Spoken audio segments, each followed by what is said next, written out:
கள்ளக்குறிச்சியில செத்து போன அத்தனை பேரும் கள்ளச்சாராயம் குடிச்சுதான் செத்து போனான்னு எப்படி அவ்வளவு கன்ஃபார்மா சொல்றீங்க? செத்து போனவங்க சில பேருக்கு குடிப்பழக்கமே இல்லை தெரியுமா? இப்படி எல்லாம் வதந்திய பரப்பாதீங்க அப்படின்னு சொன்னார்ல ஒரு கலெக்டர். அந்த கலெக்டரை எங்கேயாவது நீங்க பார்த்தீங்க? இல்லப்பா பார்த்தீங்கன்னா சொல்லுங்க. ஏன்னா அடிச்சு சொன்னார் 5 பேர் செத்து போயிருக்காங்க, அதுல ஒருத்தன் குடிப்பழக்கமே இல்லாதவன். எப்படி நீங்க எல்லாம் அவங்க எல்லாம் கான்பிடண்டா அவங்க கள்ளச்சாராயம் தான் குடிச்சு செத்தாயின்னு எப்படி சொல்லலாம்?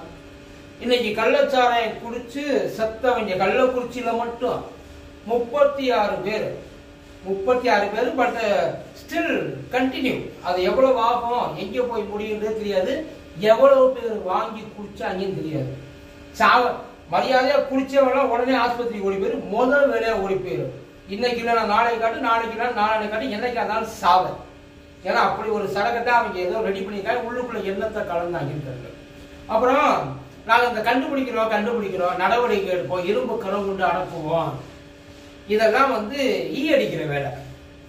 சும்மா ஒரு கண்துடைப்பு இப்படி அடிச்சுட்டு இந்த சுத்தி இருக்கிறத மட்டும் பார்த்துட்டு முடிஞ்சு போயிடலாம். எத்தனை தடவை இந்த மாதிரி ஏன்னா அவசரத்துக்கும் ஆத்திரத்துக்கும் பண்றது மட்டும்தான் அதிகாரத்தில் இருக்கிறவங்களுக்கு தெரியாது. இந்த போலீஸுக்கு தெரியாம, வக்கீலுக்கு தெரியாம, கோர்ட்டு தெரியாம, சிபிசிஐடி தெரியாம சில பல தப்புகள் நடக்கும் இல்லைங்களா? அதெல்லாம் ஒரு எமோஷன்ல பண்றது, டப்புன்னு அவனையும் அறியாம செய்யறது. இதெல்லாம் ஆர்கனைஸ்டு கிரைம். இந்த ஆர்கனைஸ்டு கிரைம் சின்ன மூஞ்சூர்ல இருந்து பெரிய அந்த உற்சவர் வரைக்கும் அத்தனை பேருக்கு அத்தனை விஷயமே எல்லாமே நல்லா தெரியும். எவனுக்கு எதுவும் தெரியாமலாம் இருக்காது. முக்கியமா அத கண்ட்ரோல் பண்ண வேண்டிய இருக்காங்க இல்லைங்களா காவல்துறையில. உண்மை, கலெக்டர்ல இருந்து காவல்துறை எல்லாரையும் தான் சொல்றோம். யாருக்கு எதுவும் தெரியாம ஒண்ணு அவங்ககிட்ட கை நீட்டி காசு வாங்கிட்டு கண்டுக்காம இருக்கணும். இல்லையா அவங்க கிட்ட கை கட்டி நின்று அவங்க சொல்றதை கேட்கிற அளவுக்கு அவங்க பவர்ல இருப்பாங்க. இவங்களை தாண்டி இவங்களுக்கு அவங்களோட தயவு இல்லாட்டி அவங்கள பகச்சுக்க முடியாத ஒரு இடத்துல ஒரு இந்த பதவி அது எதுன்னு இருக்கும் பார்த்தீங்களா, அதுல எல்லாம் இருப்பாங்க. அந்த நெட்வொர்க்ல எல்லாம் ஆளுங்க இருப்பாங்க, கையே வைக்க முடியாத அளவுக்கு. இப்ப அதிகாரிகளை கூண்டோட மாத்திட்டாங்களாம்.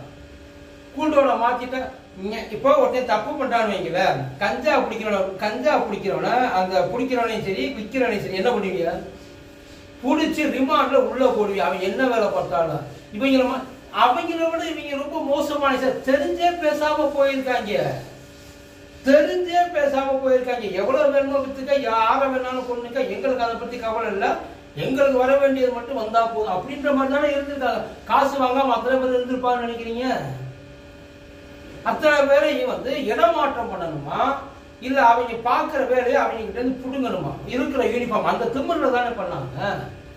பெரிய பெரிய ஆபீசர்ஸ் கலெக்டர்ல இருந்து அத்தனை பேரையும் மாத்திருக்காங்க. அப்ப அதிகாரத்தில் இருக்கிறவங்க, பதவியில் இருக்கிறவங்க தப்பு பண்ணா அவங்களுக்கு எந்த விதமான பனிஷ்மெண்ட்டுமே கிடையாதா?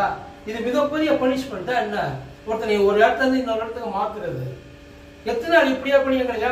இது வரைக்கும் யாராச்சும் தப்பு பண்றவனோட தப்பு பண்றவனுக்கு உடந்தையா இருக்க அதிகப்படியா குற்றம் சொல்லியிருக்காங்கல்ல இல்லையா? இவங்க எல்லாம் உடந்தல்ல, ஊக்கம் இவங்க தான். இவங்க யாராச்சும் ஒருத்தர் இந்த மாதிரிலாம் பண்ணாத, செய்யக்கூடாது, புடிச்சு உள்ள தூக்கி போட்டுதாப்பா, அவன் எவ்வளவு பெரிய ஆளவனா இருக்கட்ட, அப்ப அவங்களுக்கு சப்போர்ட்டா மக்கள் இறங்குவாங்க. இப்ப இவங்க இந்த கூண்டோடு மாற்றமா ஏதோ கூண்டோடு இங்க எதுக்கு நாடு கடத்துற மாதிரி பேசிக்கிட்டு இருக்காங்க. இனிமே உங்களால அந்த நாட்டுல வாழக்கூடாது, உங்க அத்தனை பேர் நாடு கடத்துற ஒரு டிபார்ட்மெண்ட் அங்க போய் மட்டும் நல்லதா பண்ண போறாங்க. அங்க போய் இதே வேலையெல்லாம் கண்டிப்பா பண்ணுவாங்க. வேற ஏதாச்சும் அந்த டிபார்ட்மெண்ட் என்ன பண்ண முடியுமோ அதை பண்ண போறாங்க. அவ்வளவுதானே. அதுக்கு இதுக்கு எதுக்கு படிச்சுட்டு வரலாம் தெரியாம தான் எதுக்கு படிக்கணும், எதுக்கு எக்ஸாம் எழுதணும், எதுக்கு பாஸ் பண்ணணும், எதுக்கு யூனிஃபார்ம் போடணும், அவங்களுக்கு எதுக்கு நாங்க மரியாதை கொடுக்கணும்?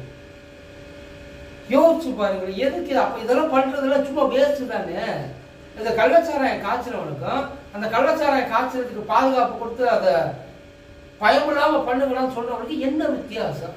இவனுக்கு இவன் தப்பு, நான் அவனை விட பெரிய தப்பு அவன். 36 பேர் செத்து போயிட்டாங்க.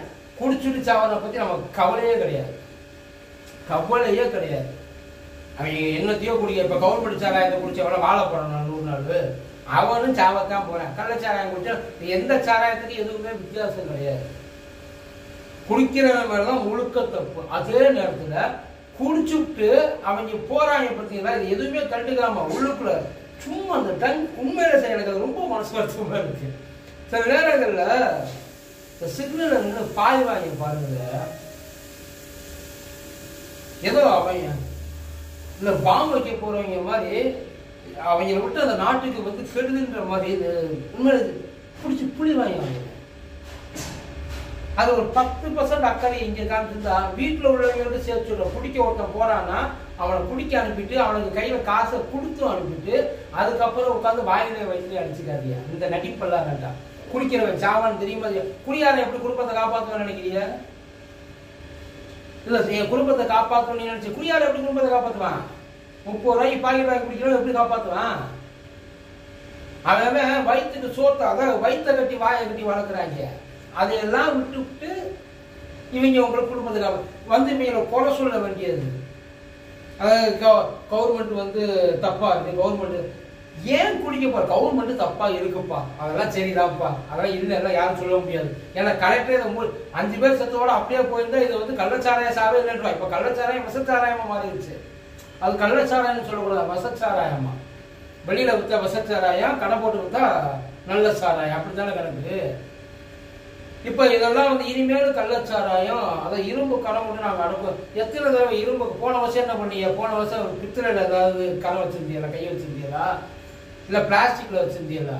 இப்ப இரும்பு கடை போன வருஷம் அடக்குனது என்ன கடை? அது கேட்பாங்க மாட்டாங்களா சார்? அப்ப எவனுக்கு எந்த பயமும் கிடையாது. காய்ச்சலவனுக்கு சரி, மேல அதை பார்த்து ஆக்சிடென்ட் எடுக்கிறவங்களுக்கு சரி, எல்லாம் வந்து ஒரு சின்ன ஹைப். ஒரு 10 நாள் பேசுவாங்க, 11 நாள் விட்டு போயிடுவாங்க, அவ்வளவுதான்.